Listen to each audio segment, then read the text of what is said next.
নমস্কাৰ অনিবাধৰ আন এটা খণ্ডলৈ আপোনালোকক স্বাগতম জনাইছোঁ মই পংকজ দাস নমস্কাৰ মই তিমিৰ বিজয় শ্ৰীকুমাৰ আমি আজি পংকজ দা আৰু মই কিছু সংখ্যক টপিক লৈ পেলাই আপোনালোকৰ ওচৰলৈ আহিছোঁ যেনে টপিকবিলাক হৈছে যে আমি নিটৰ ওপৰত বা যিখিনি পৰীক্ষা হ'ল সেই পৰীক্ষাখিনিৰ ওপৰত ডিছকাছ কৰিম কাৰণ পংকজ দা সেইটো ফিল্ডৰে মানুহ আমি পংকজ দাৰ লগত এই বিষয়ে ষ্টুডেণ্টখিনি যোনখিনি সমস্যা সন্মুখীন কৰিবলগীয়া হ'ল সেই সমস্যাখিনিৰ কাৰণে কেনেকুৱা পলিচি বা কেনেকৈ কি হ'ল সেই বস্তুখিনিৰ কাৰণে পংকজ দাৰ লগত কথা পাতিম পংকজ দা আপুনি কি ক'ব এইটো বিষয়ে তো আমি তিমিৰ আৰু মই আজি যিটো মেডিকেলৰ এণ্ট্ৰেঞ্চ এক্সাম তাৰপিছত ইঞ্জিনিয়াৰিং কলেজৰ এণ্ট্ৰেঞ্চ এক্সাম আৰু কেন্দ্ৰীয় চৰকাৰৰ যিবিলাক কেন্দ্ৰীয় চৰকাৰে যিকেইখন ইউনিভাৰ্চিটি চলায় বিশ্ববিদ্যালয় চলায় যিটো পৰীক্ষা এতিয়া আজি চেণ্ট্ৰেলাইজ পৰীক্ষা হয় CUET তো এই পৰীক্ষাসমূহৰ ওপৰত আমি অলপমান কথা পাতিম এইটোত যথেষ্টখিনি এই পৰীক্ষাৰ বিষয়ে আলোচনা চলি আছে আজি আমি যে ৰেকৰ্ডিং কৰিছোঁ আজি হ'ল 27 তাৰিখ 27 মে'ৰ আগবেলা আমি আজি এই আলোচনাত বহিছোঁ ৰেকৰ্ডিং কৰি আছোঁ তো আজিৰ তাৰিখত এই পৰীক্ষাসমূহৰ উপৰিও CBSEৰ যি পৰীক্ষাৰ যি এইবাৰ পৰীক্ষাৰ যি চেকিঙৰ যিটো পৰীক্ষাৰ কাকত প্ৰশ্ন উত্তৰৰ বহীবিলাক যিবিলাক চেকিং কৰাৰ যিটো প্ৰক্ৰিয়া সেই ওপৰত আজি মানুহে কিছু প্ৰটেষ্ট কৰি আছে গোটেই ভাৰততে ইয়াৰ বিষয়ে কথা চলি আছে আলোচনা বিলোচনা চলি আছে তো এইটো হৈছে আজি আমাৰ টপিক আৰু এই টপিক আলোচনা কৰোঁতে কিছু আমি অন্যান্য বস্তু ক'ব লাগিব তাৰ যেতিয়া আমি সলিউশ্যন বিচাৰিম তো প্ৰথমতে এইটো আমি নিটৰ পৰীক্ষাটো আৰম্ভ কৰোঁ হয় নিটৰ পৰীক্ষাটো হ'ল আগততো আৰু এনেকুৱা যি আমাৰ মেডিকেল কলেজসমূহ আছিল আমি যেতিয়া ছাত্ৰ তেতিয়া তাত বৰ্ডৰ মাৰ্কৰ ওপৰতে হৈছিলে আৰু তাৰ পিছত ক্ৰমান্বয়ে ৰাজ্য চৰকাৰসমূহেও পৰীক্ষা আৰম্ভ কৰিলে চেণ্ট্ৰেলৰ তেতিয়া PMT বুলি কৈছিলে প্ৰি মেডিকেল টেষ্ট আৰু এতিয়া গোটেই যিমান মেডিকেল কলেজ আছে সকলোৰে এডমিশ্যন নিটৰ জৰিয়তে হয় কথাটো হৈছে কি মোৰ ভালকৈ মনত আছে আমি তেতিয়া কিবা এটা ডিছকাশ্যন চলি আছিলে বৰ্ডৰ অফিচিয়েলসকল আছিলে তো তেতিয়া এই গ্ৰেড দিয়াৰ কথাটো উঠিছিলে যে গ্ৰেড আমি মাৰ্কছ নিদি গ্ৰেড দিম নেকি কথাটো এনেকুৱা যে মাৰ্কছ দিলে ল'ৰা ছোৱালীৰ টেনশ্যন হয় কাৰণ ষ্ট্ৰেছ হয় কাৰণ বিভিন্ন বিশ্ববিদ্যালয়ৰ যিটো এডমিশ্যন হয় তাত ইমান বেছি পাৰ্চেণ্টেজ সেইবাৰ পেপাৰত আহিছিলে ফাৰ্ষ্ট লিষ্টত এখন দুখন কলেজৰ যে 100% যিসকলে পাইছে তেওঁলোকেহে পাইছে পিছত গৈ ছেকেণ্ড লিষ্টত থাৰ্ড লিষ্টত অলপ কমি যায় কিন্তু ফাৰ্ষ্ট লিষ্টত অকল 100% সেইটো আপুনি মেডিকেল এণ্ট্ৰেঞ্চৰ নহয় তেতিয়া মই জেনেৰেল এডমিশ্যনৰ কথা কৈছোঁ জেনেৰেল তেতিয়া হ'ল কি আমাক মানে ক'লে যে আমি এতিয়া গ্ৰেড দিম তো মই কৈছিলোঁ যে গ্ৰেডটো কাহানি বাই দিব লাগে তো গ্ৰেড দিয়ক এটা কাম কৰিবও পাৰে যে মানে গ্ৰেড দিয়ে মাৰ্কছ দিয়ে সেইটো কাৰণত ল'ৰা ছোৱালীৰ ষ্ট্ৰেছ হয় নে হায়াৰ এডুকেশ্যনৰ যি প্ৰভাইডাৰ আছে বিশ্ববিদ্যালয় গুণগত কোৱালিটি হায়াৰ এডুকেশ্যন প্ৰভাইডাৰ্ছ সেয়া তুমি হেৰি বুলিয়ে কোৱা মেডিকেল কলেজ কোৱা ভাল ইঞ্জিনিয়াৰিং কলেজ কোৱা বা ভাল যিকোনো প্ৰফেচনেল কলেজ ল কলেজেই কোৱা নেশ্যনেল ল ইউনিভাৰ্চিটি যেনেকুৱাকৈ সেইটোৰ কম হোৱা কাৰণে কোৱালিটি থকা উচ্চ গুণৰ হায়াৰ এডুকেশ্যন প্ৰভাইডাৰৰ নাটনিৰ কাৰণে ষ্ট্ৰেছ নে হায়াৰ ছেকেণ্ডেৰী মাৰ্কৰ কাৰণে ষ্ট্ৰেছ মই তেতিয়া কথাটো কৈছিলোঁ যে যদি এই হায়াৰ এডুকেশ্যন প্ৰভাইডাৰসকলে মাৰ্কছ নাচাই চাব যে কোনে কিমান ভালকৈ নাচিব পাৰে তেতিয়া কি দেখিবা যে এই যে কোচিং চেণ্টাৰসমূহ আছে তেওঁলোকে নিজৰ গোটেই একাডেমিক বস্তুবিলাক বন্ধ কৰি কোনে কিমান ভালকৈ নাচিব লাগে সেইটো শিকাব তো কথাটো হায়াৰ ছেকেণ্ডেৰীৰ ক্লাছ 12ৰ পৰীক্ষাত ষ্ট্ৰেছ নহয় ষ্ট্ৰেছ হয় যে যিহেতু ছিট কম এতিয়া তোমাৰ ছিট আছে 1 লাখ কিমানটা মেডিকেলৰ MBBS কোৰ্চত আৰু ল'ৰা ছোৱালী কিমান দিয়ে 20 লাখৰ ওপৰত 21 লাখ 22 লাখ এবাৰ 22 এইবাৰ অলপমান যোৱা বছৰতকৈ অলপ কমিছে কেইজনমান ছাত্ৰ কমি গ'ল কিন্তু মুঠতে 20 লাখতকৈ বেছি ইয়াৰে আমি যদি আধা ল'ৰা ছোৱালীয়ে পিতৃ মাতৃৰ হেঁচাতে হওক বা যিহেতু এটা মানে এটা ষ্টেটাছৰ নিচিনা হৈ গৈছে কি চেষ্টা কৰিছে মই মেডিকেলৰ কাৰণে ছ'চাইটিকেল প্ৰেছাৰ হয় তো পিয়াৰ প্ৰেছাৰ ছ'চাইটেল প্ৰেছাৰ যি হয় আৰু তো সেইটোৰ কাৰণেও আমি ধৰি ল'লোঁ যে কিছুমানে এনেই লৈছে মাক দেউতাকে জোৰ কৰে কাৰণে লৈছে কিন্তু 10 লাখে অন্তত ভালকৈ চেষ্টা কৰে জেনুইনলি কৰে কাৰণ এই যে 20-22 লাখে পৰীক্ষা দিয়ে এতিয়া আমি দেখোঁ যে সকলোৱে পৰীক্ষা দিব নাহে তাত এবচেণ্টিজো বহুত থাকে ফল আউট হয় মানে নহয় পৰীক্ষা দিবই নাহে এবচেণ্টে থাকে কিন্তু অন্তত 10 লাখ এইটো সংখ্যাটো আমি সঠিককৈ ক'ব নোৱাৰোঁ একজেক্টলি কোৱাটো দিগদাৰী কিন্তু এনেও অনুমান কৰিছোঁ আৰু এডুকেটেড গেছ বুলি ক'ব পাৰা গেছ কৰিছোঁ যে ধৰি লোৱা 10 লাখে ভালকৈ দিয়ে কিন্তু চিট আছে 1 লাখটা 1 লাখ ছামথিং তো এই 1 লাখ চিটৰ কাৰণে 10 লাখ চিৰিয়াছ ষ্টুডেণ্টে দি আছে তো ইয়াত ষ্ট্ৰেছটো এই কাৰণেই হয় তাৰপিছত দ্বিতীয় এটা লজিষ্টিকেল সমস্যা থাকে চৰকাৰে ভয় কৰে এইটো যে যদি আমি এনেধৰণৰ পৰীক্ষা এটা নাপাতোঁ তেনেহ'লে কি হ'ব টকা পইচা লৈ পেলাই যাৰ যিমান টকা সিয়ে দিব পাৰিব দুখীয়া ল'ৰা ছোৱালী যাৰ পিতৃ মাতৃৰ হয়তো সিমান টকা নাই তো এইটো মানে টকাৰ অকশ্যন নিচিনা হ'বগৈ মানে মই 1 কোটি টকা দি মোক এটা চিট দিব লাগে সেই ভয়টোৰ কাৰণে চৰকাৰে কৰিছে কি নিট পৰীক্ষাটো পাতিলে চেণ্ট্ৰেলাইজ পৰীক্ষা হ'ল কিন্তু চেণ্ট্ৰেলাইজ পৰীক্ষা যেতিয়াই হ'ব তেতিয়াই গণ্ডগোল হ'বই ভাৰতৰ দৰে বৃহৎ দেশ এখনত যেতিয়াই তোমাৰ এটা চেণ্ট্ৰেল ব্যৱস্থা হ'ব সেইটো হ'ব গতিকে আমি ভালকৈ জানো যদি ইমান ডিমাণ্ড হয় তেনেহ'লে কথা আছিলে হেৰি কৰাৰ ছাপ্লাই বৃদ্ধি কৰাৰ সেইটো বস্তুত এতিয়া ছাপ্লাই বৃদ্ধি কৰাৰ ক্ষেত্ৰত আপুনি যোনটো কৈছে মানে চিটৰ সংখ্যা বৃদ্ধি কৰাৰ ক্ষেত্ৰত তাৰ ইয়াৰ ধৰি লওক আপোনাৰ মতে চলিউশ্যন কি যেনেকৈ ইয়াৰ চলিউশ্যন আপোনাৰ মতে ধৰি লওক এতিয়া আমিতো বহুত কম আমাৰতো ডক্টৰো বহুত লাগে এজ পপুলেশ্যন হিচাপে জনসংখ্যা যিমান আছে আমাৰতো যিমান ডক্টৰ হয় সিমানেই কম আজিও 20 লাখ হ'লেও কম 10 লাখ একেলগে 30 লাখ ওলালেও কম হৈ আছে তেনেকুৱা কথা কিন্তু ইয়াৰ আপুনি যোনটো ৱে আউট কি ৱে আউট আচলতে এই সম্পৰ্কত কেইজনমান যথেষ্ট জনা শুনা লিখকে ডাক্তৰ লিখিছে তেনেকুৱাকৈ বেলেগ মানুহে লিখিছে যে ধৰি লোৱা আজি আমাৰ এইখন হস্পিটেল এপ'ল' এক্সেল কেয়াৰ আচ্ছা বা হেল্থ চিটি আৰু হেল্থ চিটিৰ কাষতে এখন আছে খানাপাৰাত মই নামটো পাহৰিছোঁ 2খন হস্পিটেল একেলগে আছে তাতে ডাঙৰ হস্পিটেল বা আমাৰ এপ'ল' ইণ্টাৰনেশ্যনেল হস্পিটেলখন ডাউনটাউন আছে এই হস্পিটেলবিলাকত আমি গৈ পেলাই সকলো ধৰণৰ অপাৰেশ্যন কৰোঁ মানে সাধাৰণ বুলি ধৰা যদি কওঁ গলব্লেডাৰ এপেণ্ডিক্সৰ অপাৰেশ্যনক যদি আমি সাধাৰণ বুলি কওঁ কিন্তু তাতে কমপ্লেক্স অপাৰেশ্যনো আমাৰ হয় যিকোনো বস্তু আমাৰ বা তুমি যদি মেদান্ত মেডিচিটিৰ কথা কোৱা বা এপ'লৰ ডাঙৰ হায়দৰাবাদ আদিৰ হস্পিটেলবিলাক দিল্লীৰ ইন্দ্ৰপ্ৰস্থ হস্পিটেল ফৰ্টিছৰ হস্পিটেল মেক্সৰ হস্পিটেল এই ডাঙৰ যিমান হস্পিটেলবিলাক আছে কৰ্পৰেট হস্পিটেলছবিলাক আছে তো এই সকলো হস্পিটেলতে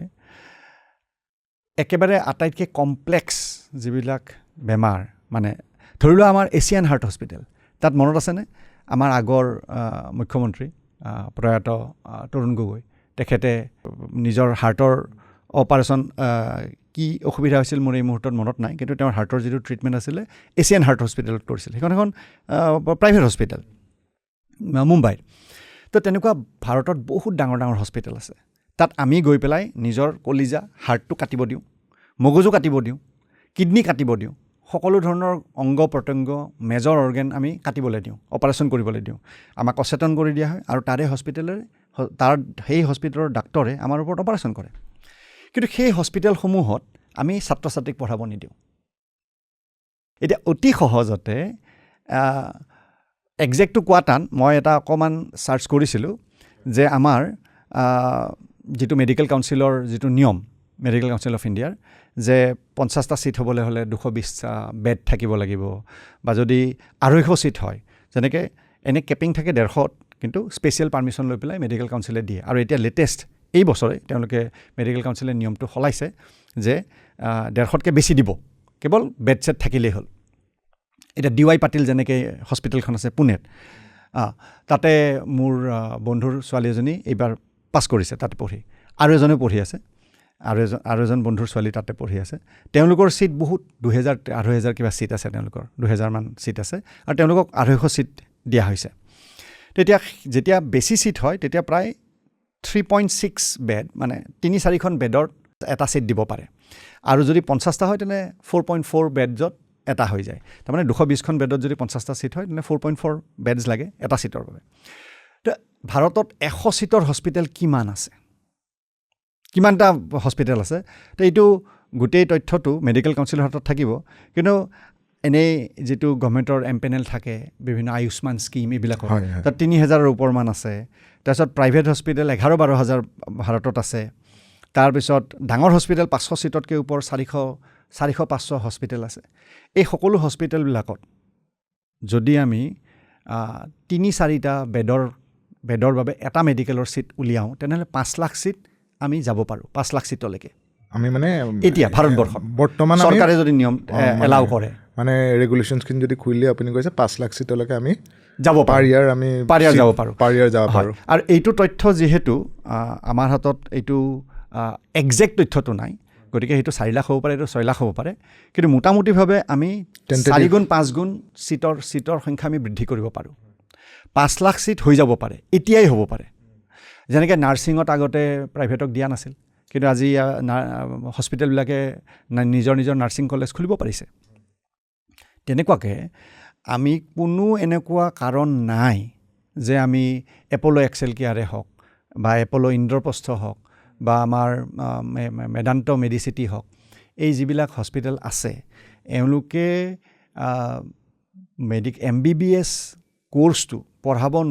নোৱাৰাৰ কোনো যুক্তি নাই যদি আমি বিশ্বাসৰ কথা কওঁ তেনেহ'লে ইতিমধ্যে আমি তেওঁলোকক বিশ্বাস কৰোঁ মই যিটো আগতে কৰে আমাৰ সকলো মানে আমাক অচেতন কৰি আমাৰ কাটটোত কৰে কোনোটো নাথাকে যেতিয়া অচেতন কৰি দিয়ে তুমিতো গম নোপোৱাই আৰু তোমাৰ পৰিয়ালৰ লোকেও গম নাপায় তেওঁলোকে চব বাহিৰতে থাকে তেওঁলোকে কৰে আৰু সেই হস্পিটেলসমূহে ভালেই চিকিৎসা কৰি আছে নহ'লে মানুহ নগ'লহেঁতেন নে মিনিষ্টাৰ যায় বিউৰেক্ৰেট যায় সাধাৰণ মানুহ যায় সকলো মানুহেতো প্ৰাইভেট হস্পিটেলবিলাকত গৈ আমি নিজৰ ট্ৰিটমেণ্ট কৰাই আছোঁ ডাঙৰ চাৰ্জাৰী কৰাই আছোঁ তেনেস্থলত তেওঁলোকে ডেফিনেটলি পঠাব পাৰে আৰু যদি তাতকৈ বেছি আৰু কিছুমান ৰেগুলেশ্যনৰ প্ৰয়োজন কৰক কিন্তু ছিট বঢ়াব লাগিব এতিয়া আপোনাৰ মতে মানে এই ৰেগুলেশ্যনছখিনি যোনখিনি আছে যে আমি 1 লাখৰ পৰা আজি 5 লাখলৈ লৈ যাব পাৰোঁ এটা বছৰতে ৰেগুলেশ্যনখিনি অলপ মানে হেৰি কৰিলে বা ঠিক কৰিলে নিনিয়াৰ কাৰণ কি আপোনাৰ মতে আৰু ইয়াত পইচা পাতি ধৰি লওক এতিয়া প্ৰাইভেট বুলি ক'লে আমাৰ ইয়াত বেয়া বুলি এটা বস্তু এটা আছে সাধাৰণতে যে পইচা বহুত লৈ ল'ব আমুক বহুত লৈ ল'ব সেই বস্তুটো আছে যে এতিয়াতো হেল্থটো যিহেতু মানে বেপাৰ বুলি মানুহে ভাবিব নিবিচাৰে বিজনেছ বুলি ভাবিব নিবিচাৰে এডুকেশ্যন আৰু মানে হেল্থটোক মানুহে এতিয়াও এই বিষয়ে আপুনি কি বুলি ক'ব প্ৰথম কথাটো হ'ল যে এইটো এটা কেনেকুৱা ধাৰণা যে আমি কওঁ যে দুটা কথা আছে প্ৰাইচ আৰু প্ৰফিট তো আমাৰ চেনেলত এই অনিবাধৰ ইয়াতে কোনোবা দৰ্শকে বিচাৰিলে সেইবিলাক চাব পাৰিব আমাৰ বহুত আমি ভিডিঅ' আমি আপলোড কৰি থৈছোঁ এই ইকনমিক্সৰ এই কথা কনচেপ্ট দুটাৰ কাৰণে যে প্ৰাইচ সদায় গাউজিং হয় প্ৰাইচ কোনোবাই মানুহক ঠগিবৰ বাবে ফিক্স কৰে আৰু প্ৰফিট এটা বেয়া বস্তু কিন্তু আমাৰ যিটো সংস্কৃতি আমাৰ যিটো হাজাৰ বছৰ পুৰণা সংস্কৃতি তাত কিন্তু আমি লাভক সদায় শুভ লাভ বুলি কৈ আহিছোঁ প্ৰফিট টিয়াৰিং ঠগবাজি বেয়া বস্তু কিন্তু প্ৰফিট বেয়া বস্তু হ'ব নোৱাৰে যদি বেয়া বস্তু হয় যি দৰ্শকে চাই আছে তেওঁলোকে যদি কিবা ব্যৱসায় কৰিছে কোনোবা এজনে দোকান দিছে কোনোবা এজনে মাছ বিক্ৰী কৰিছে কোনোবা এজনে ৰিক্সা চলাইছে কোনোবা এজনে অটো চলাইছে কোনোবাই এখন চিটি বাছ কিনি চলাই আছে কোনোবা এটা সৰু সেই টেম্পো এখন চলাইছে বা সেই DI গাড়ী বুলি যিটো কয় মহিন্দ্ৰৰে হওক বা টাটাৰে হওক DI গাড়ী এখন লৈ পেলাই চলাই আছে তেতিয়া লাখ মানুহে সৰু মাইক্ৰ' ব্যৱসায় কৰি চলি আছে তেতিয়া তেওঁলোক কি সকলোৱে ঠগ ভাগ কৰে নেকি কথাটো হৈছে যে যেতিয়া যদি আমি প্ৰাইচ কণ্ট্ৰলৰ কথা কওঁ চৰকাৰে প্ৰাইচ কণ্ট্ৰল কৰিব নোৱাৰে সেইটো সম্ভৱে নহয় প্ৰাইচ কণ্ট্ৰল তেতিয়াই হয় যেতিয়া কম্পিটিশ্যন থাকে অৰ্থাৎ নতুন প্লেয়াৰক সোমাব পৰাৰ সুবিধাটো দিব লাগে কিছুমান আৰ্টিফিচিয়েল বেৰিয়াৰ ৰাখিব নালাগে আৰ্টিফিচিয়েল কৃত্ৰিম বাধাৰ সৃষ্টি কৰিব নালাগে যে 10 বিঘা মাটি হ'লেহে এই কামটো কৰিব পাৰিব, 2 কোটি টকা ইনভেষ্ট কৰিলেহে কৰিব পাৰিব। এনেধৰণৰ যদি বাধা থাকে তেনেহ'লে নতুন প্লেয়াৰ আহিব নোৱাৰে। নতুন প্লেয়াৰ আহিলে তাত দাম কমিয়ে, যেনেকৈ উবাৰ আহিলে। উবাৰ অহাৰ লগে লগে টেক্সিৰ ভাড়া নিজে নিজে কণ্ট্ৰল হৈ গ'ল। কম্পিটিশ্যন আৰু সহজ এণ্ট্ৰি সেই ব্যৱসায়টোত, সেইটো কৰিলে প্ৰফিটিয়াৰিং অসম্ভৱ কথা, হ'ব নোৱাৰে। আজি মই এই প্ৰফিট আৰু প্ৰাইচৰ ওপৰত বেছি নকওঁ, এনে প্ৰাইচ হ'ল ইনফৰমেশ্যন ছিষ্টেম। জাষ্ট এটা উদাহৰণ দিছোঁ। এই যে যিটো উৰুকাৰ দিনাখন 13 জানুৱাৰীত, সাধাৰণতে 13 জানুৱাৰীত হয়, তো 13 জানুৱাৰীত যিদিনাখন আমি প্ৰত্যেক অসমীয়াই সিদিনাখন মাছ খাওঁ, কোনোবা বাৰু ভেজিটেৰিয়ান থাকে বেলেগ কথা, কিন্তু সিদিনাখন উৰুকাৰ দিনাখন সকলো অসমীয়া মানুহে মাছ খাবই। তো মাছৰ ডিমাণ্ডটো বহুত বেছি থাকে আৰু মাছৰ দামটো বাঢ়ি যায়। 12 জানুৱাৰীতো মাছৰ দাম কম থাকে, 14 জানুৱাৰীতো মাছৰ দাম কম থাকে, কিন্তু সিদিনাখন মাছৰ দামটো বাঢ়ে। কিয়? মাছৰ চাহিদাত বেছি হয়। তো কোনো চক্ৰান্ত কৰি পেলাই মাছৰ দামটো নবঢ়ায়। আৰু যদি আমি কওঁ নহয়, চৰকাৰে একদম হুকুম দি পেলাই মাছৰ দামটো কমাই থ'ব, তুমি দেখিবা যে সেইদিনাখন মাছ নোহোৱা হৈ যাব। মাছ নোহোৱা মাছ খাব নাপাব সেইদিনাখন। তো এই যোনটো প্ৰাইচ আপ এণ্ড ডাউন, মানুহে ৰাতিপুৱা বিলাহী কিনিবলৈ গ'লে যদি যিটো বজাৰত দাম পায়, সন্ধিয়ালৈ তাতকৈ কমি যায় দামটো। তো প্ৰাইচ এনেকুৱা এটা বস্তু, সেইটো ইনফৰমেশ্যন ছিগনেল দিয়ে। আৰু যি দেশত প্ৰাইচটোক ফিক্স কৰিব খোজা হৈছে, সেই দেশতে সেই বস্তুটো নোহোৱা হৈ গৈছে। তো আজি সেইটো কথা বৰ নকওঁ। তো ৰাইজে আজি এটাই কথা কৈ থওঁ যে প্ৰাইভেট হস্পিটেলত ইতিমধ্যে ৰাইজে গৈ পেলাই চিকিৎসা কৰি আছে, চিকিৎসা নকৰাকৈ থকা নাই। আৰু যদি কিবা গণ্ডগোল হয় বা তাত ঠগবাজি হৈছে, কোনোবাই বেইমানি কৰিছে, কোনোবাই যিটো হ'ব লাগে, সেই দাম হ'ব লাগে সেইটো লোৱা নাই, তেনেহ'লেতো যিমানে বেছি কলেজেছ, মেডিকেল কলেজেছ খোল খাব, সিমানে দামটো নিজে নিজে নোহোৱা হ'ব কম্পিটিশ্যনৰ জৰিয়তে। কিন্তু ধৰা অন্য কিবা কোৱালিটিত ধৰা চিৰিয়াছ কথা কিছুমান মাৰ খুৱাইছে যে ছিট নাই, 4খন বেড নাই, কিন্তু তেওঁ ছিট এনে মানে ৰেগুলেটৰক ক'লে যে মোৰ 200খন বেড আছে, 25টা ছিটৰ পাৰ্মিশ্যন দিব লাগে, কিন্তু আচলতে তেওঁৰ 100খন বেড নাই। সেইটো ধৰক, সেইটো ধৰিব লাগে। আৰু সেইটো কৰিবলৈ লাগিলে ৰেগুলেটৰ শক্তিশালী হ'ব লাগিব। কেনেকৈ হ'ব? ৰেগুলেটৰৰ সেই শক্তিটো থাকিব লাগিব, কোৰ্ট ছিষ্টেম ভাল হ'ব লাগিব। কাৰণ ৰেগুলেটৰেও বদমাচি কৰিব পাৰে, যিধৰণে ছাপ্লায়াৰে বদমাচি কৰিব পাৰে, ৰেগুলেটৰেও কৰিব পাৰে, যিটো সাধাৰণতে দেখা যায় মানে যিটো ঘোচৰ সমস্যাটো আছে। গতিকে চৰকাৰে ইনভেষ্ট কৰিব লাগে পুলিচ আৰু কোৰ্টত। তেতিয়া সাধাৰণ ৰাইজে যদি ধৰা ইংলেণ্ডত জোতা এযোৰা কিনিলোঁ, মই কিনিছোঁ জোতা এযোৰা, কিনি 2 দিন পিন্ধি মই দেখিলোঁ টান হৈছে, মই গৈ পেলাই জোতাযোৰা বদলাই লৈছোঁ, কোনো আপত্তি কৰা নাই। মই দোকানীক যেতিয়া কৈছোঁ মোৰ এইটো টাইট হৈছে, দোকানী সুধিছে আপুনি পইচাটো ঘূৰাই ল'ব নে বেলেগ জোতা এযোৰা ল'ব? মই বেলেগ জোতা এযোৰা লৈছোঁ। তো যদি মোৰ সেই নতুন জোতাযোৰাৰ দাম কম হ'লে, মোৰ পইচা যি ধৰা 10 পাউণ্ড কম হ'ল, 10 পাউণ্ড ঘূৰাই দিলেহেঁতেন। 10 পাউণ্ড বেছি হ'ল, মই 10 পাউণ্ড দিলোঁ নতুন জোতা। তো এই যিটো আমি কওঁ সেইবিলাক কেপিটেলিষ্ট দেশ, কিন্তু তাতে কনজিউমাৰৰ অধিকাৰ বেছি। কিয়? কাৰণ তাত কোৰ্ট ভালকৈ ফাংচন কৰে, পুলিচ তাত ভালকৈ ফাংচন কৰে। তো গতিকে যিবিলাক সম্ভাৱ্য যিখিনি অসুবিধা হ'ব পাৰে, ৰেগুলেটৰ শক্তিশালী হ'ব লাগিব আৰু কোৰ্ট ছিষ্টেমটো শক্তিশালী হ'ব লাগিব। সেইটোত চৰকাৰে ইনভেষ্ট কৰা দৰকাৰ, সমানে সমানে, কোনো এটা আগত কোনো এটা পিছত নহয়। গতিকে প্ৰাইভেট হস্পিটেলত য'ত ইতিমধ্যে আমাৰ দেহাটোকে এৰি দিছোঁ যে হাৰ্টৰ ওপৰত অপাৰেশ্যন কৰক। নাই, এতিয়া মই এইটো তাত লগতে এইটো যে এতিয়া কোনোবা এজন খুব চোকা ল'ৰা নীট পাছ কৰিলে, আপুনি যোনটো কথা কৈছে 5 লাখ ছিটলৈ বৃদ্ধিও পালে, আৰ্থিক অৱস্থা তেনেকুৱা নহয়, তেনেকুৱাত মানে ধৰি লওক চৰকাৰৰ কৰণীয় কিবা থাকিব নেকি? আমি স্কলাৰশ্বিপৰ ডেফিনেটলি ব্যৱস্থা কৰিব পাৰোঁ। মানে সেই বস্তুটো আমি চাব লাগিব যে স্কলাৰশ্বিপৰ খুব ভাল ল'ৰা আমি ছিটো বঢ়ালোঁ, কিন্তু ধৰি লওক তেখেতে ল'ৰাজনে এডমিশ্যন বা ল'ৰা বা ছোৱালীজনী এডমিশ্যন পালে প্ৰাইভেট এখন মেডিকেল কলেজ এখনত, খুব ভাল, ধৰি লওক খুব ভাল বেদান্তা আছে, যেনেকৈ যে বেদান্তাক আমি দি দিলোঁ, চৰকাৰে ৰেগুলেশ্যনছখিনি খুলি দিলে, তাৰপিছত আমি তেনেকুৱা ল'ৰা বা ছোৱালী এজনীয়ে ছিট পালে, তাৰ কাৰণে আপুনি স্কলাৰশ্বিপৰ ব্যৱস্থা কৰিব পাৰে। সেইটো খুব ডাঙৰ খৰচ নহয় সেইটোত। আচ্ছা, মই এইটোত এটা কথা কৈছোঁ, এইটো হ'ল প্ৰিমেড ছিষ্টেম। মানে আৰু এটা ছিষ্টেম আছে যে একটো ছিট বঢ়োৱা, আৰু আমি আৰম্ভণিতে এবছৰৰ ভিতৰতে এইটো আমি 4-5 গুণ বৃদ্ধি কৰিব পাৰোঁ ছিট। তেতিয়াই এই যিটো মাৰা কাটা যিটো কম্পিটিশ্যন, যিটো একেবাৰে পাগলৰ নিচিনা মানে এটা ছিটুৱেশ্যন, এটা পৰিস্থিতিৰ সৃষ্টি হৈছে, সেইটো নাইকিয়া হৈ যাব এবছৰতে। কিন্তু তাৰপিছত আমি যেতিয়া চেষ্টা কৰিম, যেনে আমাৰ 1000 জনত এটা বেড আছে আমাৰ মোটামুটিভাৱে, এনেই ৱৰ্ল্ড হেল্থ অৰ্গেনাইজেশ্যনৰ মতে 100 জনৰ মাজত এটা বেড থাকিব লাগে। গতিকে এনেও আমাৰ 10 গুণ বেছি প্ৰয়োজন আছে হস্পিটেলৰ সৃষ্টি কৰা। গতিকে ছিট আমাৰ বাঢ়ি যাবই লাগিব। সেইটো 2, 3, 4, 5 বছৰৰ ভিতৰত চিট অলপ বাঢ়িব এনেও এই MCI যিটো বদলি কৰিলে এনেও কিছু চিট বাঢ়িব মই ক'ব নোৱাৰা এক্সেক্টলি কিমান বাঢ়ে 10,000 20,000 50,000 চিট এনেও বাঢ়িবই এতিয়া কথাটো কিন্তু স্কোপ আছে আপুনি কৈছে 5 লাখলৈকে আমি যাব পাৰোঁ হয়তো এইটো 4 লাখ হ'ব পাৰে 6 লাখ হ'ব পাৰে কিন্তু মোটামুটিভাৱে মই কৈছোঁ 5 লাখলৈকে যোৱাৰ সুবিধা আছে কোনো অসুবিধা নোহোৱাকৈ আমি 5 লাখলৈকে যাব পাৰোঁ আৰু আমি সেইটো বঢ়াই নি পেলাই 10 লাখো কৰিব পাৰোঁ যেতিয়া লাহে লাহে আমাৰ 2-3-4 বছৰৰ ভিতৰত তাৰোপৰি আৰু এটা কথা যিটো ড্ৰাফ্ট বুলি কয় ড্ৰাফ্ট যিখন নেশ্যনেল এডুকেশ্যন পলিচি শ্ৰোতা দৰ্শকে যদি এতিয়া মাৰি চায় যিকোনো চাৰ্চ ইঞ্জিনত যদি মাৰি চায় ড্ৰাফ্ট নেশ্যনেল এডুকেশ্যন পলিচি 2019ত কস্তুৰাংগন কমিটিয়ে যিখন জমা দিলে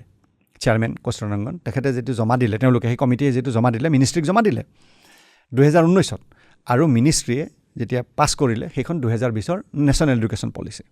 কিন্তু মই ড্ৰাফ্টখনৰ কথা কৈ আছোঁ মই লিংকটো আমি দি দিম তাতে তলত ডেছক্ৰিপশ্যনত তাৰ পৰা চাব পাৰিব তাতে এটা বৰ ভাল কথা কৈছিলে সেইটো কথাটো মই কওঁ যে আচ্ছা কৈ লওঁ সেইটো চেপ্টাৰ 16ৰ 8.2 pluralistic health care education and delivery তাত কৈছিলে তুমি মন কৰিবা 305 নম্বৰ পেজত আছে হা ড্ৰাফ্টখনৰ The first year or 2 of the MBBS course will be designed as a common period for all science graduates. Achha. After which they can take up MBBS, BDS, nursing or other specialization. That's what likise graduates from other medical disciplines such as nursing, dental, etc. will also be allowed lateral entry into the MBBS course. In effect, national education policy যিটো কমিটিয়ে গঠন কৰিলে মানে recommendation দিলে ড্ৰাফ্টখনত তাত তেওঁলোকে in a change এটা প্ৰিমেড ছিষ্টেমৰ কথা কৈছে ডাইৰেক্টলি কোৱা নাই তেওঁলোকে কৈছে এবছৰ বা 2 বছৰ সকলো ছায়েন্স গ্ৰেজুৱেটে কমন মডিউল হিচাপে পঢ়িব তাৰপিছত MBBS যিয়ে যেনেকৈ পাৰে যাৰ যিটো এবিলিটি আছে MBBS নাৰ্ছিং ডেণ্টেল এইবিলাকত যাব আৰু কোনোবাই যদি ডেণ্টেল নাৰ্ছিং পঢ়ি আছে তেওঁলোকেও লেটাৰেলি যদি তেওঁলোকে পঢ়িবৰ বাবে যোগ্য তেওঁলোকে সোমাব পাৰিব তো এইটো আমেৰিকাত যিটো ছিষ্টেম চলে যে প্ৰথমতে প্ৰিমেড কৰে তাৰপিছত তেওঁলোকে অষ্ট্ৰেলিয়া সম্পৰ্কে মই নাজানো হ'ব পাৰে তো এই বস্তুটো অনাৰ এটা চেষ্টা এটা আছিল আৰু যেতিয়া এতিয়া 2000 এখন কেতিয়া ড্ৰাফ্ট 19 জমা দিছিলে ড্ৰাফ্টখন 19ত জমা দি দিলে তেওঁলোকে কমিটিৰ কাম আছিলে এটা ড্ৰাফ্ট এডুকেশ্যন পলিচি বনাই পেলাই তেওঁলোকে মিনিষ্ট্ৰীক দি দিলে মিনিষ্ট্ৰীয়ে যিটো পাব্লিছ কৰিলে সেইটো হ'ল 2020ৰ নেশ্যনেল এডুকেশ্যন পলিচি তো মই ড্ৰাফ্টখনৰ কথা পাতি আছোঁ এইটো ইনক্লুড নাই আপোনাৰ নাই NEP 2020ত নাই আচ্ছা এতিয়া এইখন পাব্লিছ কৰাৰ পাছত ৰাইজক কমেণ্ট দিবলৈ কোৱা হৈছিল কমেণ্টত মই লিখিছিলোঁ এই কথাটোকে মই লিখিছোঁ এইটো খুব ভাল ষ্টেপ আৰু এইটো ইঞ্জিনিয়াৰিং ক্ষেত্ৰত কৰিব লাগে কিন্তু কি হ'ল যে সেইটো উঠাই দিলে এতিয়া তাৰপিছত আমি নিটলৈকে থাকিলোঁ এতিয়া তুমি ধৰি লোৱা যে আমাৰ যদি 10 লাখ আমি আজিতো সেইটো সম্ভৱ নহ'ব মই এইটো স্বীকাৰ কৰোঁ আজি নহ'ব কিন্তু যদি এই পলিচি লোৱা হয় প্ৰথম কথা হ'ল যে প্ৰাইভেট হস্পিটেলসমূহেও বেডৰ হিচাপ কৰি পেলাই তেওঁলোকে কৰিব পাৰিব তাত আৰু যদি কিবা অন্যান্য আৰু কিছু ক্ৰাইটেৰিয়ন দিব খোজে যে এইটো থাকিব সেইটো লাগিব তেওঁলোকৰ এনেকুৱা স্পেচিয়েলিটি লাগিব ঠিক আছে তো সেইটো ৰাখক ৰাখি পেলাই কি হ'ব পাৰে সেইটো বহলভাৱে আলোচনা কৰি প্ৰাইভেট হস্পিটেলৰ যিখিনি প্ৰভাইডাৰ তেওঁলোকৰ লগতো কৰক আৰু বৰ্তমান এক্সিষ্টিং যিখিনি প্ৰাইভেট কলেজ তেওঁলোকৰ লগতো কৰক কৰি পেলাই যদি আমি তেনেকৈ চিটৰ সংখ্যাটো বঢ়াব পাৰোঁ আৰু আমি 3-4 বছৰৰ ভিতৰত যদি আমি 10 লাখলৈকে নিব পাৰোঁ তাত এটা সমস্যা আছে শিকাব কোনে সেইটো এটা সমস্যাৰ কথা কয় মই এই কথাটো বহুতত কৈছোঁ মানে পলিচি লেভেলতে কৈছোঁ মিনিষ্টাৰকে আদি কৰি বৰ্ডৰ মানুহকে আদি কৰি আমি লিখি এইবিলাকত জমা দিছোঁ মইতো দিছোঁৱেই আৰু এইটো কথা এই কথাখিনি তেওঁলোকে যেতিয়া সন্মুখাসন্মুখীভাৱে মই কৈছোঁ তেওঁলোকে কৈছে শিকাব কোনে মানে প্ৰাইভেট হস্পিটেলবিলাকত যেতিয়া কোনোবাই অপাৰেট কৰি আছে তেওঁ হাৰ্ট অলৰেডি অপাৰেট কৰি আছে এজন স্কিল্ড ছাৰ্জন তেওঁ পঢ়াব আৰু কোনে পঢ়াব কথা হ'ল কি আমি সেই বিশ্বাসটো নকৰোঁ যে প্ৰাইভেট মানে আমাক মানে এইটো লুটি দিব ঠিক বেইমানি কৰিব কিন্তু যিজন মানুহে কৈ আছে তেওঁৰ বেমাৰ হ'লে কিন্তু তেওঁ সেইখন প্ৰাইভেট হস্পিটেলতে যায় সকলো মানে যোনে এফৰ্ড কৰিব পাৰে এইটো প্ৰাইম মিনিষ্টাৰ হ'ব পাৰে চিফ মিনিষ্টাৰ হ'ব পাৰে হেল্থ মিনিষ্টাৰ হ'ব পাৰে হেল্থ ছেক্ৰেটেৰী হ'ব পাৰে নাইবা তুমি মই যিয়ে হ'লোঁ আমি বেমাৰ হ'লে আমি কিন্তু প্ৰাইভেটতেই যাওঁ কেৱল যেতিয়া MBBS পঢ়াব লাগে আমি ভাবোঁ সেইটো তেওঁলোকে আমাক ঠগি দিব আমাক মাৰিব আচ্ছা এই প্ৰাইভেটবিলাক কোন প্ৰাইভেটবিলাক তুমি আৰু মই তুমি চৰকাৰী চাকৰিয়াল নেকি কিবা কাৰণত চৰকাৰী চাকৰিয়াল মানুহখিনি তেওঁলোক ভগৱান চৰকাৰী চাকৰিয়াল মানুহখিনি ঘোষ নাখায় সেইটো পৰিসংখ্যাটো পাৰ্চেণ্টেজতো খুব কম 2 বা 3% অফ এণ্টায়াৰ পপুলেশ্যন একজেক্টলি বাকী 97% মানে চব ঠগ মানে চাবলৈ গ'লে অসম চৰকাৰৰ কেইজন এমপ্লয়ী আছে অসম চৰকাৰৰ এমপ্লয়ী আছে এৰাউণ্ড 6 লাখ হয় মানে পাৰ্চেণ্টেজ উলিয়াব গ'লে তেনেই নগণ্য আমাৰ 6 লাখ এডাল্ট হয় আমাৰ আমি নাজানো আমাৰ কিমান জনসংখ্যা তথাপি আমি 3 কোটি বুলি ধৰিছোঁ হয় 3 কোটিৰ 1 কোটিটো এডাল্ট পপুলেশ্যন হ'ব মানে ভোটাৰ আমাৰ যিমান আছে সিমানেই এডাল্ট হ'ব ভোটাৰটো আমাৰ 1 কোটিতকৈ বেছি আছে আমাৰ ভোটাৰ আছে প্ৰায় 2 কোটিৰ চুই যাওঁকৈ আছে তো এডাল্ট পপুলেশ্যন যদি 2 কোটি হয় 1.5 কোটিয়ে ধৰাচোন বাৰু কমকৈ ধৰা তাৰে মাত্ৰ 6 লাখহে চৰকাৰী চাকৰিয়াল পাৰ্চেণ্টেজ ওৱাইজটো তেনেই বাকীখিনি মানুহ চব তাৰমানে বেইমান মানে আমি চব বেইমান এনেকুৱা নেকি মানে জেলখিনি কিন্তু চব মানুহ জেলত নাই সেইটো এটা ডাঙৰ কথা সেইটো এটা কথা এতিয়া প্ৰাইভেটৰ যিমান মানুহ আমি সকলোবিলাকে আমি ঠগবাজি কৰোঁ আৰু আমি কিমান পাৰ্চেণ্টেজ হ'ব 6 লাখ ইউনিট 10 100,000 10,000 লাখ ডিভাইডেড বাই ইউনিট 10 100,000 10,000 লাখ 10 লাখ ক্ৰ'ৰ ইনটু 100 4% চ' 6 লাখ মানুহ 1.5 কোটিত 4% তে বাকী 96% আমি প্ৰাইভেট কিবা কাম কৰোঁ তো আমি সকলো বেইমান তাৰমানে তেনেকুৱা নেকি তো এই যে মানুহে যিটো ভাবে যে প্ৰাইভেট ব্যৱসায় কৰিছে মানে ঠগ তাৰমানে যিমানবোৰ আমাৰ এই প্ৰাইভেট মিডিয়া আছে চব ঠগ যিমানবোৰ প্ৰাইভেট এক্টৰ আছে এক্ট্ৰেছ আছে চিনেমা কৰিছে নাটক কৰিছে স্কুল চলাইছে আমি এতিয়া প্ৰাইভেট এই চেনেলত কথা পাতি আছোঁ তুমিও প্ৰাইভেট ময়ো প্ৰাইভেট আমি বেইমান গোটেই সোপা এই কম্পিউটাৰ কিনিছোঁ আমি দোকানৰ পৰা এইবিলাকো বেইমান চব ইটা বালি চিমেণ্ট যোনে বিক্ৰী কৰে চব আমি এইটো এটা কেনেকুৱা ধৰণৰ এটা ভ্ৰান্ত ধাৰণা এটা গতিকে এই বিশ্বাসত আমি যাব নোৱাৰোঁ আৰু চৰকাৰী মানুহখিনিয়ে ঘোষ নাখায় নেকি সেইদিনাখন আপোনাৰ এজন ওলাইছে নহয় এজনৰ পৰা 2 কোটি মাত্ৰ আচ্ছা এতিয়া কথাটো এইটো যে আমি এই ধাৰণাটো বাদ দিলে আমি এবছৰৰ ভিতৰত বা 2 বছৰে ধৰাচোন 2 বছৰৰ ভিতৰত আমি 5 লাখ চিট কৰিব পাৰোঁ আৰু উইদিন 4-5 ইয়াৰ্ছ আমি তাক বঢ়াই 10 লাখ কৰিব পাৰোঁ আৰু যেতিয়াই সেইটো হ'ব তেতিয়া আমি প্ৰিমেড ছিষ্টেমলৈ যাব পাৰোঁ তেতিয়া নিটৰ কোনো প্ৰয়োজন নাই যিয়ে ইচ্ছা কৰে সিয়ে প্ৰথমতে প্ৰিমেড কোৰ্চটো কৰিব 1 বছৰ 2 বছৰ কৰিব কৰাৰ পাছত যেতিয়া দেখিব যে এইটো মই পাৰোঁ দেখোন মোৰ এবিলিটি আছে স্কিল ছেট আছে আৰু দ্বিতীয় মোৰ সেৱাৰ মানসিকতাটো আছে নাই আজি মই যদি মোৰ কেয়াৰিংটো নাথাকিব পাৰে ডাক্তৰ হৈছে তেওঁ কেয়াৰিং কৰি ভাল পাব লাগিব মোৰ এজন ডাক্তৰ বন্ধু আছে তাৰ তাত গ'লেই মানে বেমাৰ ভাল হোৱা নিচিনাই লাগে যাতে খুব কেয়াৰিং আৰু কোনোবা এবাৰ আমি দিল্লীত পাইছিলোঁ কিবা এটা বাইকৰ পৰা পৰিলোঁ যাওঁতে মানুহজনে কৈছে ক'ত যে ডেকা ল'ৰা আমাক সুধিলে যে অসমৰ তেওঁ আছাম ৰাইফলছত চাকৰি পাইছিলে ক'লে কেনেকুৱা এই টেৰৰিজিম মিলিটেঞ্চি কেনেকুৱা তাৰপিছত তেওঁ ক'লে মই বুজিছা নাই মেডিকেলত কি বুলি কয় মই আৰ্মিত যাবলগীয়া আছিল পিছত মোৰ মেডিকেলত মই পাছ নকৰিলোঁ বাকী চব ক্লিয়াৰ কৰিছিলোঁ মেডিকেলৰ কিবা এটা প্ৰব্লেম হ'ল মই পাছ নকৰিলোঁ ক'ত যে ডাক্তৰীত সোমালোঁ মই যে সৰ্বনা এই মানুহজনে বেজি দিব এতিয়া তো কথাটো হ'ল কি এটা হ'ল স্কিল ছেট আৰু দ্বিতীয় হৈছে কেয়াৰিঙৰ মানসিকতা সেইটো তেওঁ গম পাব ছাত্ৰবিলাকে গম পাই পেলাই এতিয়া কিছুমানে ডাক্তৰ হৈ পেলাই গায়ক হৈছে এতিয়া তেওঁৰ সেইটো ইণ্টাৰেষ্ট নাই হয় এতিয়া সেই 1-2 বছৰত ছাত্ৰজনে বা ছাত্ৰীগৰাকীয়ে বুজি পাই সেই নিচিনাকৈ আগবাঢ়িব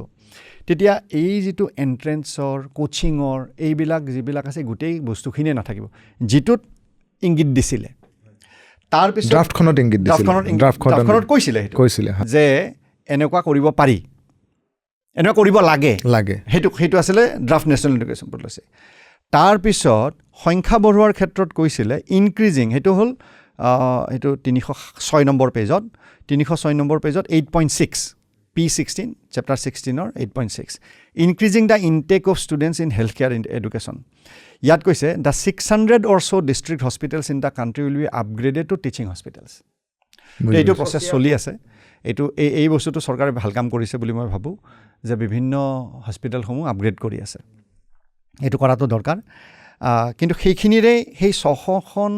বৃদ্ধি কৰিলে কিন্তু যথেষ্ট সেইটো কৰি মানে মই যিটো ক'লোঁ প্ৰাইভেটক শিকাব দিব লাগে তাৰ উপৰি এই হস্পিটেলবিলাককো আপগ্ৰেড কৰক মুঠতে আমি চিট নি পেলাই 10 লাখ মানলৈকে বৃদ্ধি কৰিব লাগে আৰু এই প্ৰিমেড ছিষ্টেম যদি আমি কৰোঁ যে যিকোনো ছাত্ৰই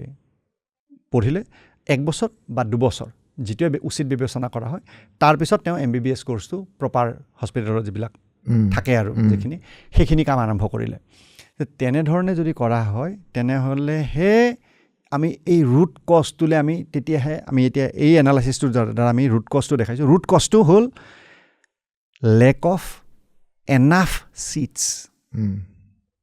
যিমান আমাক ছিট লাগে ধৰি লোৱা 20 লাখতকৈ অধিক ল'ৰা ছোৱালী ডাক্তৰ হ'ব বিচাৰিছে আৰু সিমান ডাক্তৰ আমাক লাগে তাৰমানে পঢ়িব খোজাৰ ডিমাণ্ডো আছে সব আছে সকলো আৰু প্ৰয়োজনো আছে দুইটাই আছে কি নাই অভাৱ কি হয় তেনেহ'লে অভাৱ হ'ল আমি সেইটোক ৰেছপণ্ড কৰিব পৰা নাই ইনফ্ৰাষ্ট্ৰাকচাৰো আছে আপোনাৰ মানে ইনফ্ৰাষ্ট্ৰাকচাৰো আছে আমি সহজতে 1 লাখৰ পৰা 5 লাখলৈকে নিব পাৰোঁ হয় একো কষ্ট নকৰাকৈ নিব হয় তাৰ সেইটো প্ৰচেছত কি অসুবিধা হ'ব পাৰে এইটো আমি চালি জাৰি চাই উইদাউট মানে এই 5 লাখ কোনো ইনভেষ্টমেণ্টটো নাই মই সেইটো আৰু 4 লাখ বৃদ্ধি কৰোঁতে ইনভেষ্টমেণ্ট গভৰ্ণমেণ্ট মানে টেক্স পেয়াৰ মানিও নাযায় তাত কোনো ধৰণৰ কাৰো টকা নাযায় বৰঞ্চ ইনভেষ্টমেণ্ট আৰু বাঢ়িবহে কাৰণ সেই প্ৰাইভেট হস্পিটেলসমূহত যিবিলাক ধৰি লোৱা যেতিয়া সেই ছাত্ৰখিনি গৈ 4th ইয়াৰ পাব 5th ইয়াৰ পাব তেওঁলোকেতো ইণ্টাৰ্ণশ্বিপ হিচাপে কাম কৰিব আৰু মানুহৰ সৃষ্টি হ'ব আৰু ডাক্তৰৰ সৃষ্টি হ'ব এতিয়া যিটো ডাক্তৰলৈ টানি যিধৰণে এতিয়া আগতকৈ ভাল হৈ আহি আছে ডেফিনেটলি ভাল হৈ আহি আছে আমি আগতে 35,000 ছিট 50,000 ছিট 60,000 ছিট তাৰ পৰা গৈ 1 লাখ ছিট হৈছেগৈ 1 লাখ কিমান হাজাৰ ছিট হৈছেগৈ কিন্তু সেইখিনি যথেষ্ট হোৱা নাই আমাক আৰু ভাল লাগে আচ্ছা গতিকে আমি নিটৰ কথাটোত এই কথাটোৱে কওঁ যে আজিৰ যিটো অসুবিধা হৈছে চেণ্ট্ৰেলাইজ ছিষ্টেম এটাৰ যিটো গণ্ডগোল পেপাৰ লিক সেইটো এটা ক্ৰেজি লেভেলত পাগলৰ লেভেলত মানে অদ্ভুত এটা ইনহিউমেন লেভেললৈ সেইটো গৈ পাইছে গতিকে তাত কিছুমান মানুহে শ্বৰ্টকাট বিচাৰিবই দুষ্ট চক্ৰৰ মানুহ থাকিবই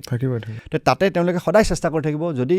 এই ছিষ্টেমটো কিবাকৈ শ্বৰ্ট চাৰ্কিট কৰিব পাৰে নেকি কিবাটো ছিষ্টেমটো গেমিং কৰিব পাৰে নেকি সেইবিলাক কৰি আছে আৰু সেইটো প্ৰত্যেক বছৰে চলি থাকিব সেইবিলাক যদি আমি নোহোৱা কৰিব লাগে সেইবিলাক বাৰু ঠিক আছে সেইটোও বাদ দিলোঁ ঠিক আছে নিটত কিবা ছিষ্টেম এটা উলিয়ালে যাৰ ফলত একদম নিকাকৈ পৰীক্ষাটো হ'ব তেতিয়া সেইটো চলিউশ্যন নেকি সেইটোওতো নহয় নিকাকৈ পৰীক্ষা পাতাটোও চলিউশ্যন নহয় চলিউশ্যন হ'ল আমি সংখ্যা বৃদ্ধি কৰিব লাগিব তো এই নীতিৰ ওপৰত আমি ষ্টাডি কৰিব লাগে ৰুট কজ এনালাইচিছ কৰিব লাগে ৰুট কজটো কি ফাৰ্ষ্ট প্ৰিন্সিপলছত যাব লাগে গৈ আমি সেইটো এনালাইচিছ কৰিলেহে আমি পাম নহ'লে আমি আৰু কোনোদিন আমি এইটোৰ ওপৰত নাপাওঁ তো তিমিৰ আমি এনেকৈ আৰু পিছত বহিম তো আজিলৈকে ইমানতে সামৰোঁ নেকি নে আৰু কিবা ক'বা ঠিক আছে আজিলৈকে ইয়াৰ আৰু এটা টপিক আছিল বাৰু সেইটো পিছত তো তিমিৰ আজি আমি এইখিনি যথেষ্ট সময় কথা পাতিলোঁ আমি ডিছকাছন হ'ল শ্ৰোতা দৰ্শকক মই ধন্যবাদ জনাইছোঁ যে আপোনালোকে এই কথাখিনি শুনিলে তিমিৰ কি কোৱা হয় শ্ৰোতা দৰ্শকক মই ধন্যবাদ জনাব খুজিছোঁ আৰু বাকী এইটো এপিছ'ডৰ লগতে আন কিছুমান এপিছ'ড আমি আগতে আমাৰ চেনেলত আপলোড কৰি থৈছোঁ সেইখিনিও চাব বুলি আশা কৰিলোঁ ধন্যবাদ